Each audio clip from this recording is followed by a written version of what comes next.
अस्सलाम वालेकुम जी। अच्छा जी, साडा वीर दलेर सिंह इंडिया पंजाब तो सानू मिलन आया तो कह रहे सी बड़ी ख्वाहिश आ अब्बू जी हुणां दे नाल एक वीडियो लाजमी बनानी आ। ਇਹ स्पैशल वीडियो इन्हां दी फरमाइश ते आ।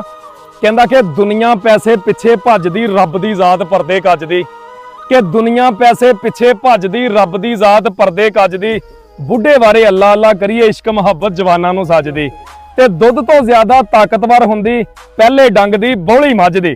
ਉਹ ਦੁੱਧ ਤੋਂ ਜ਼ਿਆਦਾ ਤਾਕਤਵਰ ਹੁੰਦੀ ਪਹਿਲੇ ਡੰਗ ਦੀ ਬੌਲੀ ਮੱਝ ਦੀ, ਤੇ ਕੋਈ ਕਿਸੇ ਨੂੰ ਖਰਾਬ ਨਹੀਂ ਕਰਦਾ, ਤਾੜੀ ਦੋਵਾਂ ਹੱਥਾਂ ਨਾਲ ਵੱਜਦੀ। ਹੱਕ ਦੀ ਗੱਲ ਏ ਕਿ ਕੋਈ ਕਿਸੇ ਨੂੰ ਖਰਾਬ ਨਹੀਂ ਕਰਦਾ, ਤਾੜੀ ਦੋਵਾਂ ਹੱਥਾਂ ਨਾਲ ਵੱਜਦੀ, ਤੇ ਕਿਸੇ ਦੀ ਪੀੜ ਦਾ ਅਹਿਸਾਸ ਨਹੀਂ ਹੁੰਦਾ ਜਦ ਤੱਕ ਆਪਣੇ ਸੱਟ ਨਹੀਂ ਵੱਜਦੀ।